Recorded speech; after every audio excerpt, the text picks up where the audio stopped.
1930년대는 우리가 일제 강점기 중에서도 또 힘든 그런 시기였습니다. 일본이 처음에는 이제 뭐 문화 정책도 펼치고 하다가 그때는 이제 이 군국주의가 이 주변의 나라들을 자꾸 차지하려고 중국과도 전쟁을 일으키기도 하고 이런 시대예요.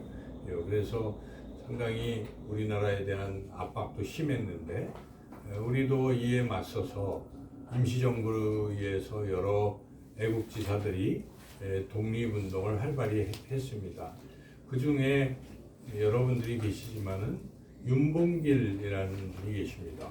그래서 윤봉길 의사께서는 1932년 4월 29일에 상하이 홍커우 공원에서 일본군들이 군 장성들이 모여서 이렇게 큰 행사를 할 때에 그때 가서 폭탄을 지니고 있다가 투척을 해서 거기에 대장을 비롯해서 중요한 군인들을 제거하는 그러한 큰 일을 이루었습니다. 그래서 그 일로 인해서 국내에 많은 사람들이 또 희망을 가지고 계속해서 독립운동을 할 수 있었고, 그리고 중국과 또 우리가 또 긴밀한 관계를 또 유지하게 되고, 그런 세계적으로 또 이런 독립하려는 이런 사람들에게 큰 꿈을 주는, 힘을 주는 그러한 큰 일을 해냈습니다. 그런데 윤봉길 의사가 그 일을 하면서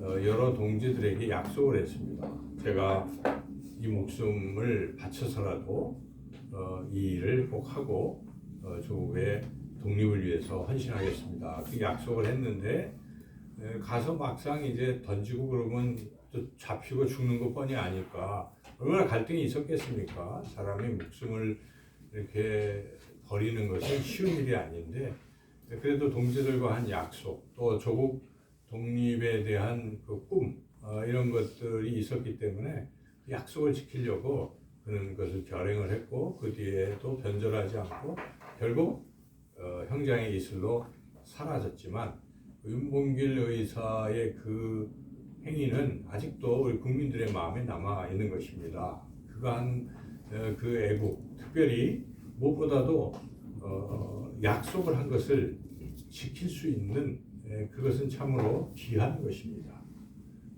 그러나 우리가 알듯이 역사 속에서 많은 밀정들이 있었습니다.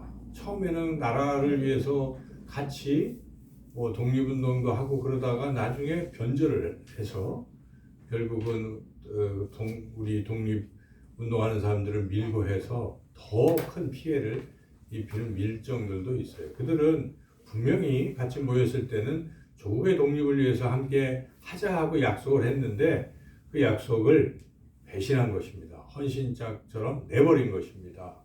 약속을 저버리는 이런 일들로 인해서 사회는 무너져 내려가는 것이죠. 그래서 우리가 사람들과도 약속을 하지 않습니까? 이렇게 가정에서도 또 사회에서도 누군가의 약속을 해서 그 약속을 지켜나가면서 사회가 건강해지고 하는 것인데 하다 보면 자기가 불리하고 하다 보면 약속을 깨뜨리는 사람들이 있다는 것이죠. 소위 배신하는 사람들이 있다는 것이죠. 더군다나 한 나라의 지도자들이 만약에 약속을 자꾸 깨뜨리면 나라가 휘청거리는 것입니다. 어려워지는 것이죠. 무너져 내려가는 것입니다. 그러나 그럴 때마다 하나님께서는 윤봉길 의사와 같은 약속을 지키는 신실한 사람들을 통해서 하나님의 역사, 이 세상의 역사를 이어가고 이끌어가고 계시는 줄로 믿습니다. 약속을 지키는 거 굉장히 중요한 일이죠. 그래서 하나님의 사람들의 공통점은 약속을 지키는 사람들이에요. 우리가 예수님을 믿는다 하는 사람들은 세상의 빛이고 소금인데 가장 중요한 특징은 거짓말하지 않는 것이고 그리고 한 약속을 신실하게 지킬 줄 알아야 되는 것입니다. 그런데 그리스도인이라고 하면서 약속을 깨뜨리면 참 그 다음부터는 어떻게 할 수가 없는 것이죠. 왜냐하면 우리 하나님은 약속을 지키시는 분이시기 때문에 그렇습니다. 하나님은 신실하신 분이십니다. 하나님은 약속하신 것을 어떠한 상황에서도 결코 깨뜨리지 아니하고 반드시 끝까지 지키시는 분이십니다. 오늘 우리가 읽었던 이 예레미야 33장 말씀의 시작 부분에 보면 하나님은 정말 약속을 지키시는 분이시다 하는 것을 예레미야의 고백을 통해서 분명하게 말씀하고 있습니다. 우리 33장의 2절 말씀 같이 한번 읽어볼까요? 3절 2절 시작. 이를 행하시는 여호와, 그것을 만들며 성취하시는 여호와, 그의 이름을 여호와라 하는 이가 이와 같이 이르시도다. 이를 행하시는 여호와, 그것을 만들며 성취하시는 여호와. 그러니까 일을 만들고 그것을 또 만든다는 것은 하나님의 약속을 세우신다는 것이고, 그것을 반드시 세우신 약속은 성취하신다 하는 것입니다. 그래서 오늘 우리가 읽었던 14절에서도 그러한 때가 되면 우리 하나님은 반드시 약속한 것을 지키신다라고 말씀하고 있어요. 14절, 오늘 본문의 14절 말씀도 읽어보겠습니다.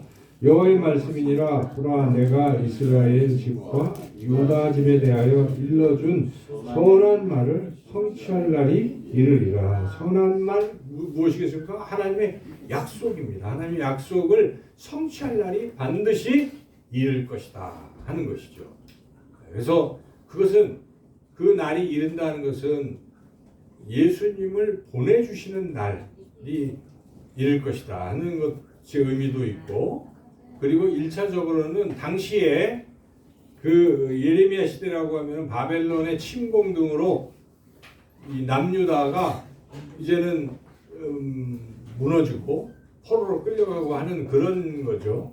그렇지만은 하나님은 70년이 지난 뒤에는 다시 그들을 이 예루살렘으로 돌아오게 하시는, 회복시키시겠다는 약속을 주시는 것이고, 그 약속을 성취하셨습니다.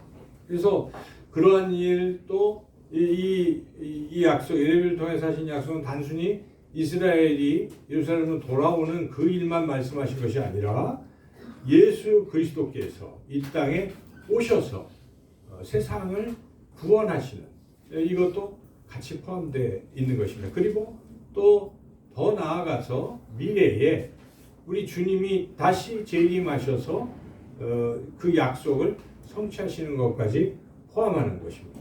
그래서 오늘 우리가 이 말씀을 통해서 과연 하나님이 약속을 성취하시는 분이신데 우리에게 주신 약속이 무엇인가 하는 것을 우리가 함께 오늘 말씀을 통해서 은혜를 받고자 합니다. 그래서 우리는 항상 하나님이 내게 주신 약속이 무엇인지를 잘 알고 또 기억하고 또 믿고 그렇게 살아갈 필요가 있어요. 여러분, 하나님이 여러분 인생에 주신 약속이 무엇입니까? 가장 중요한 약속들이 있지 않습니까? 예수를 믿는 이유도 내가 천국 간다는 약속이에요. 그 약속을 믿습니까? 지금 당장 죽어도 천국 갈 약속을 믿습니까? 믿으니까 두렵지 않은 겁니다. 이게 안 믿겨지면요 불안해요. 하나님의 약속이. 그래서 당시 이스라엘 백성들이 얼마나 불안했겠어요. 요즘 예레미야는 자꾸 바벨론이 쳐들어와서 하나님께서 징계하셔서 다 나라 망한다라고 자꾸 예언을 하고 있고, 거짓 선지자들은 아니다, 그럴 리가 없다, 하나님이 지켜주셔서 우리는 안 망한다라고 하지만 예레미야는 하나님은 이미 그렇게 작정하셨어요. 워낙 죄가 컸기 때문에 이스라엘 백성이. 그래서 결국은 바벨론을 통해서 징계하시려고 하나님이 계획하신 걸 이루시는 것이거든요. 그것까지도 예레미야 임을 통해서 약속을 하고 계신 거예요. 그래서 그런 내용들이 오늘 우리가 안 읽었지만 그 앞에 쭉 나와요. 1절에서 13절을 여러분들이 찬찬히 읽어보시면 하나님께서는 이스라엘 백성의 죄 때문에 그 심판을 먼저 하시겠다 하는 것이 5절 뭐에 보면 나오잖아요. 막 5절 4절 5절 그런 것인데 4절 5절 읽어보겠습니다.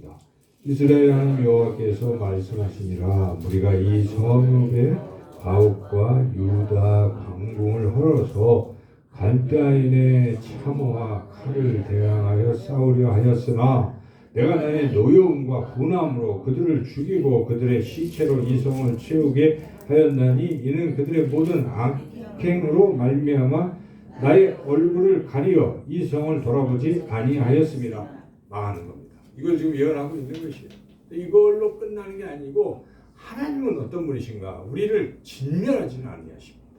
잘못하면 징계는 하세요. 그렇지만은 다시 회복시키시는 하나님이신 거죠. 우리가 만약에 죄를 지을 때마다 징계를 받고 진멸됐으면 우리는 다 멸망하는 것이지만은 하나님은 오래 참으시고 때로는 우리가 너무너무 잘못할 때 이 땅에 살아갈 때 하나님의 자녀임에도 불구하고 그래서 저대로 계속 악행을 저지르고 간다면은 하나님 곁을 떠날 가능성도 있을 때는 사랑하시기 때문에 매를 드시는 경우도 없지 않아요. 있어요. 그렇죠. 우리 진짜 가운데 그런 순간도 있을 수 있어요. 예, 그렇지만은 하나님은 우리를 구원하시기로 작정하셨기 때문에 결국은 돌이키십니다. 그래서 여기서도 이스라엘 백성에게 회복시키겠다는 약속을 주시는 거예요. 그래서 6절에 막 그러나로 시작하지 않습니까? 징계하시지만 6절 한번 읽어보겠습니다. 그러나 보라 내가 이 성읍을 치료 고쳐 낫게 하고 평안과 진실이 풍성함을 그들에게 나타낼 것이며 쭉 나오죠. 그래서 이러한 어떤 회복에 대한 약속을 주고 계신 것이에요. 징계는 한다 하는 약속도 있지만 다시 회복시키겠다는 약속이에요. 그래서 이 앞에 13절까지는 이스라엘 백성을 회복시키시겠다는 약속이에요. 오늘 우리가 읽은 이 14절부터 33절 끝까지 26절까지의 말씀은 그러한 이스라엘 백성의 회복 플러스 두 가지를 더해 주시겠다는 약속이에요.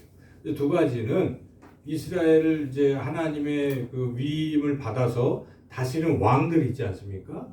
그 왕, 다윗 왕. 지금 다윗 왕이 끊어지는 거예요, 사실은.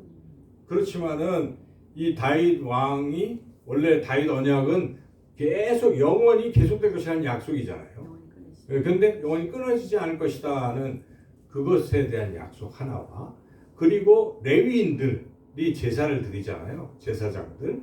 레위인들도 끊어지지 않겠다는 두 가지 약속을 또 주시는 거예요. 그래서 오늘 우리가 읽은 14절에서 18절은 그 약속의 내용이 담아 있는데 나머지 26절까지는 세 번을 반복해요. 하나님께서 또 동일하게 또 그렇게 하시겠다. 또 그렇게. 그러니까 성경에서 세 번 반복하는 거는요. 굉장히 확실하다는 것을 말씀하시는 것입니다. 그래서 진실, 예수님께서 하신 말씀 신약성경에 보면 진실로 이렇게 한 번 말할 때도 있지만 진실로 두 번 말할 때도 있지만 세 번 하는 것도 있어요. 진실로 내게 이르노니 이렇게. 이거는 확실하다는 뜻입니다. 이것은 이스라엘 사람들이 강조할 때 반복해서 세 번 말하면 가장 최상급이에요. 그래서 지금 이 약속을 확실히 시키시겠다는 것을 말씀하시는 것입니다. 회복.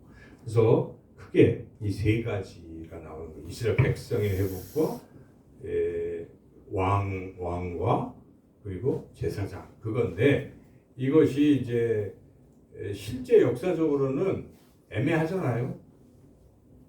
이스라엘 역사의 바벨론 시대가 끝나면서 이스라엘 다윗 왕이 계속 있는 게 없어요. 끊어졌어요. 없어요.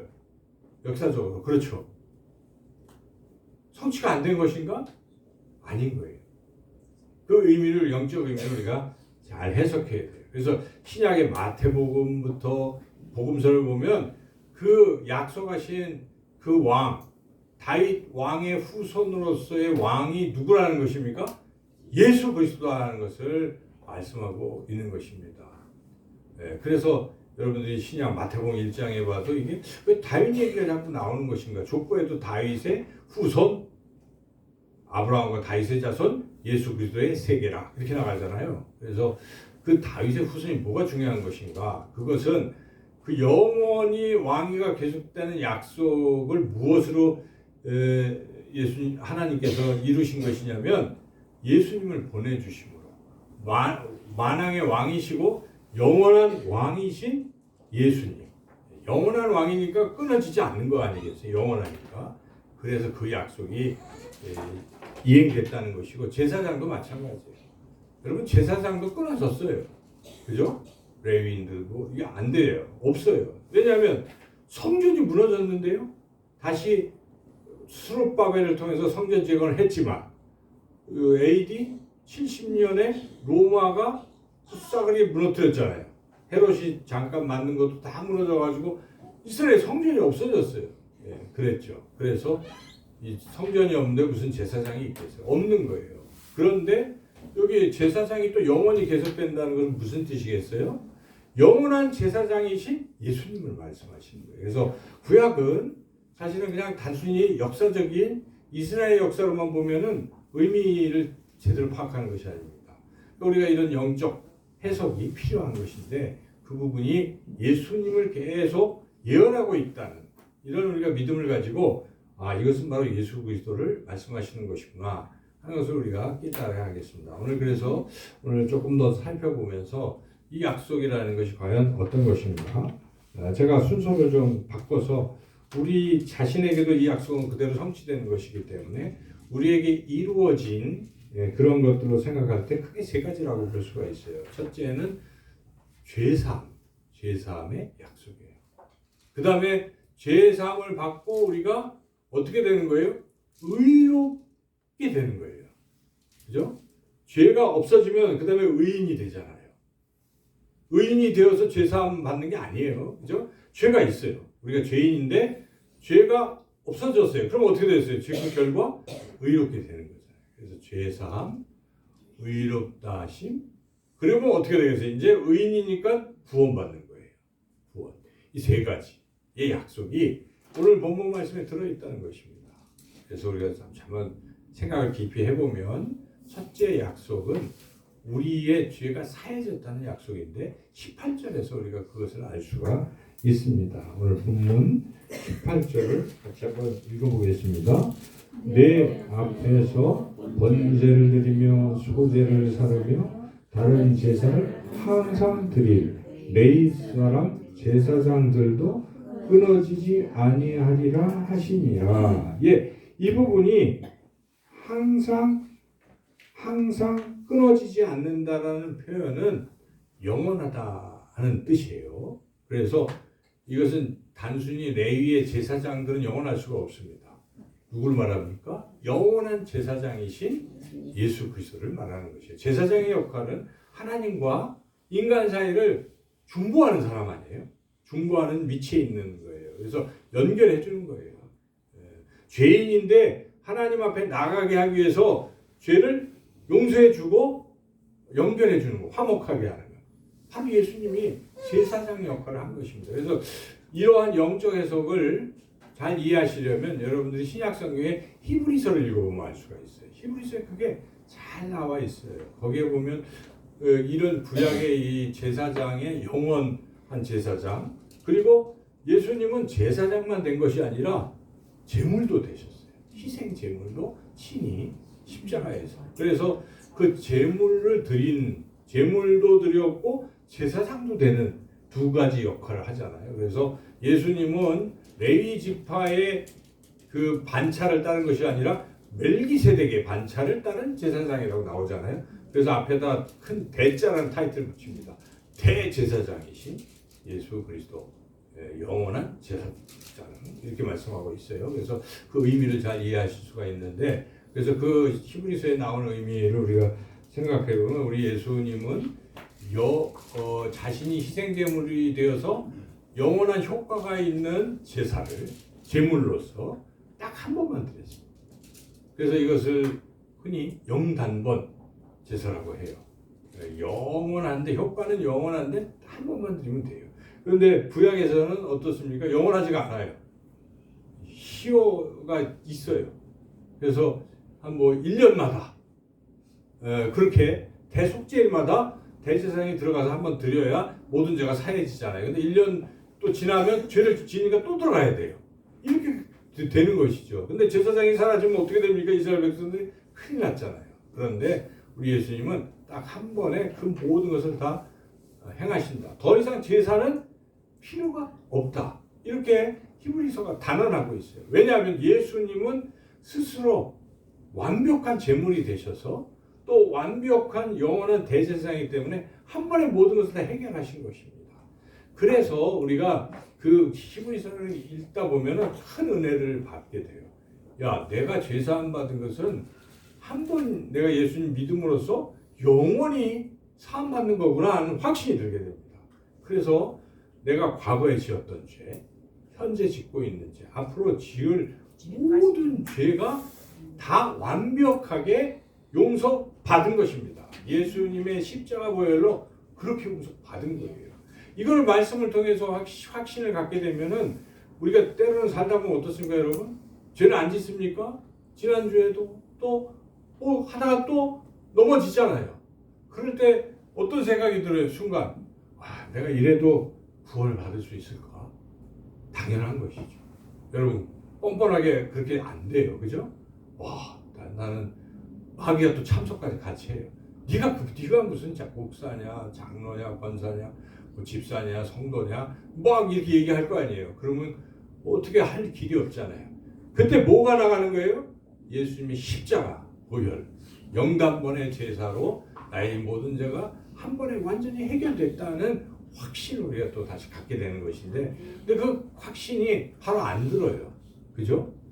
그러니까 여러분들이 회개를 하고 기도하면 성령께서 그런 마음을 주셔요. 야, 내가 그래서 널 위해서 십자가에 죽었지 않니? 이런 말씀을 막 주시니까 우리가 그냥 감격이 되는 거죠. 내 죄가 다 용서함 받았구나. 그래서 교회 와서 찬양 드릴 때 눈물을 또다시 흘리고 감사하고 감격하고 회복되는 것입니다. 그와 같이 우리의 죄는 물론 질 때마다 그런 느낌이 들긴 하지만은, 그러나 성경은 이미 선언을 했어요. 내가 다시는 기억치 아니한다. 믿습니까, 여러분? 기억 안 하세요. 제가 몇 주 전에도 설교했지만, 전해드렸지만은, 진짜 어떤 선교사님의 간증에 자기가 하나님 앞에 딱 섰는데 심판을 하는데 필름처럼 삶에 그게 쫙 파노라마처럼 펼쳐지는데 죄진 게 막 드러나는데 자기도 부끄러워하고, 마귀는 계속 얘가 무슨 천국에 가냐고 빨리 지옥 보내놓으려고, 이런 순간인데 예수님은 그 죄에 대해서 아무 소리 안 하신다는 것입니다. 야단도 안 치고 그러면서 하는 말씀, 내가 그래서 죽었지 않냐 하고 끝난 거예요.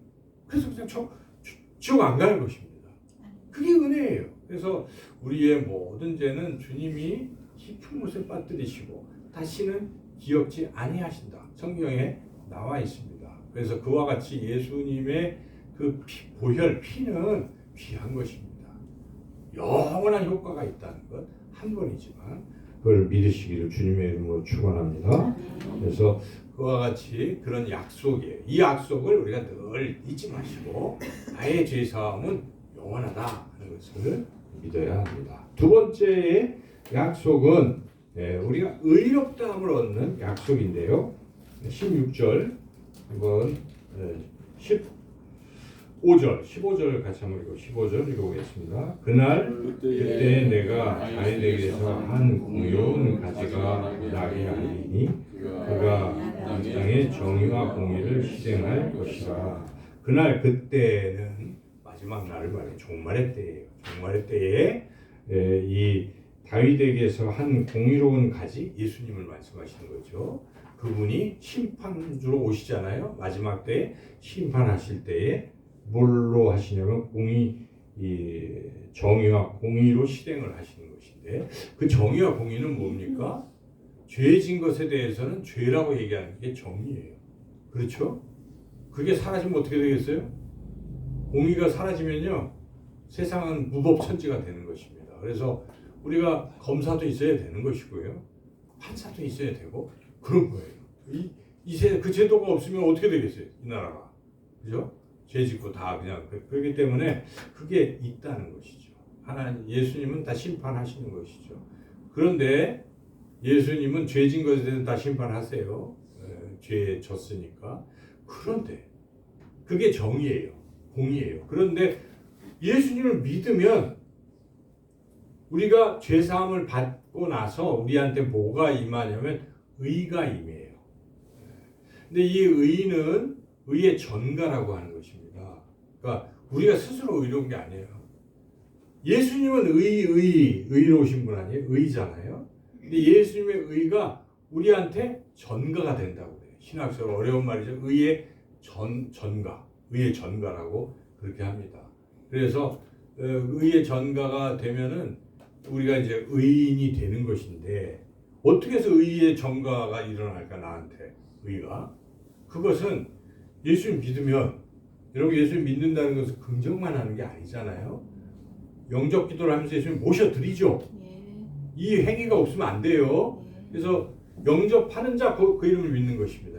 예수님 내 마음에 들어오세요. 받아들이고 예수님이 저를 다스려 주신 주인이 돼 주세요 하는 것이에요. 자, 그 순간에 뭐가 일어나는 것입니까? 예수님이 가진 의가 내 의가 되는 것입니다. 그 예수님 모신 사람은 의가 들어온 거예요. 그걸 의의 전가라고 하는 것입니다. 그렇게 의의 전가가 됐기 때문에 공의로운 심판을 할 때 의잖아요.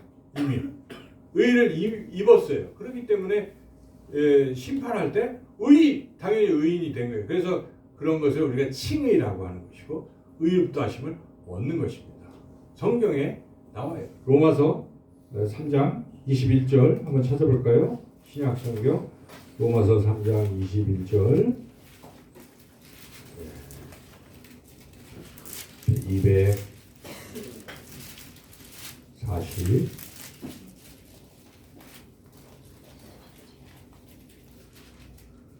242절 21절 243페이지.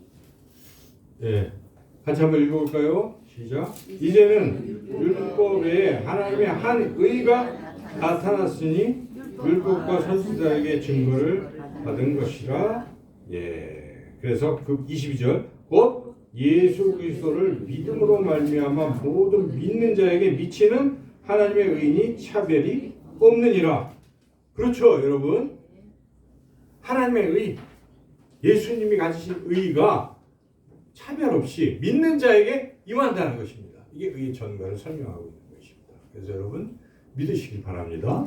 그래서 그게 구약에 우리가 읽었던 예레미야 33장의 공의로운 가지가 정의와 공의를 행할 때 그 공의로운 가지이신 예수님을 믿는 사람에게 의가 임했다. 그래서 우리는 의롭게 되었다 하는 약속을 받은 것입니다.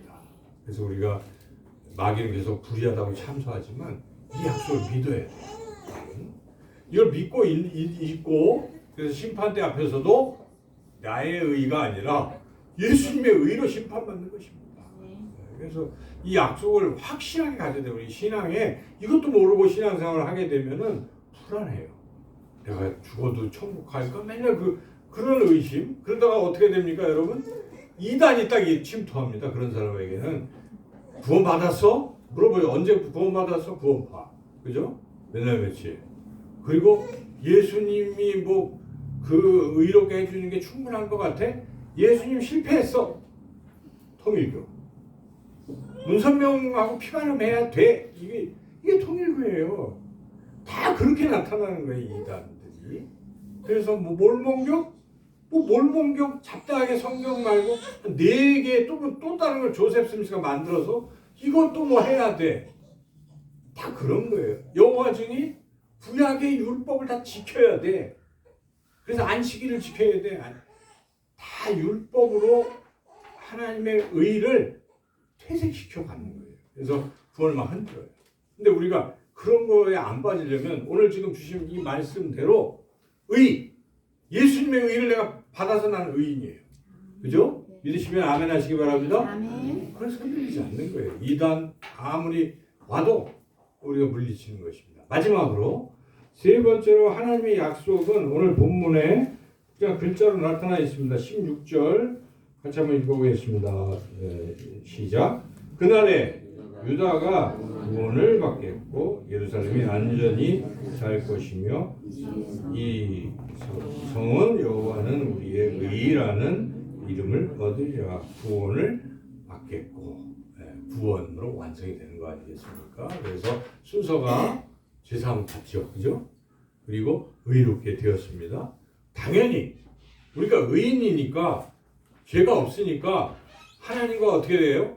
관계가 회복이 되는 것입니다. 화목하게 되는 것입니다. 그래서 이제부터 우리의 삶은 하나님의 자녀로 하나님과 함께 살아가는 존재가 된 것입니다. 그리고 지금 이 땅에서도 우리가 구원을 누리고 살고 있어요. 하나님과 사는 것이 구원이니까요.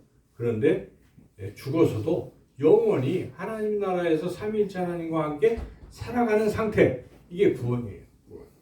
근데 구원은 아직은 완성이 안 돼 있어요. 구원이 시작은 됐잖아요. 그죠? 근데 우리는 구원의 과정을 겪고 있는 것입니다.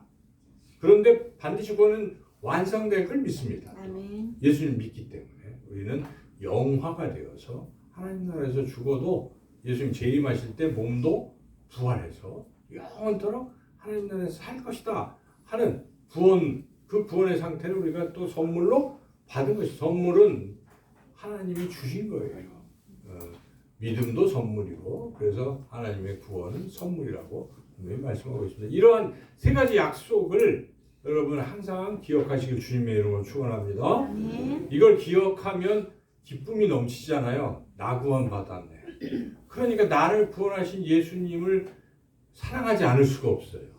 근데 그 나를 구원하신 예수님이 이미 오셨지만은 오시는 날을 축하하는 날이에요. 마치 우리가 사랑하는 사람이 있으면 1년에 생일날 축하 막 해주잖아요. 그죠? 그와 같이 주님이 오신 날 12월 25일을 우리가 축하하고 기뻐하고 성탄의 기쁨 속에 우리가 살아가는 것이죠. 그래서 우리 그리스도인들에게는 이 성탄절이 나를 구원하신 것에 감격하는 날이기 때문에 세상 사람들과 같이 성탄절 뭐 무슨 약속, 우리 가족 행사, 뭐 이 즐거움 이런 거에 빠지지 않을 수가 있어요. 그날은 주님 오신 거에 감사하고 누군가에게 주님의 이 복음을 전하고 사랑을 실천하고, 성탄절은 그렇지 않겠습니까? 그래서 주님은 우리를 구원하시기 위해서 오셨고 사랑을 주시기 위해서 오셨기 때문에 우리도 이웃에게 사랑을 베풀고 이렇게 의미 있게 성탄절 이 기간을 보낼 수 있다는 것입니다. 오늘 주신 말씀 세 가지 약속. 첫째, 하나님께서 나를 죄를 사해 주셨다, 의롭게 하셨다, 구원하신다. 이 세 가지 약속을 믿고, 이것은 지금 이미 우리가 이루어졌고 또 흔들릴 때마다 다시 한번 확인하고, 그리고 종국의 종말의 그날의 그때는 다 완성될 것을 믿고 소망 가운데 행복하게 힘차게 살아가시는 저와 여러분 되시기를 주님의 이름으로 축원합니다. 하나님 감사합니다. 아무 공로 없는 우리를 사랑하셔서 이러한 귀한 선물 주신 것 감사합니다. 성령께서 이 선물을 기억나게 하셔서 기쁨과 감사로 또 살아가는 우리가 되게 하여 주옵소서. 예수님의 이름으로 기도드리옵나이다. 아멘. 사도신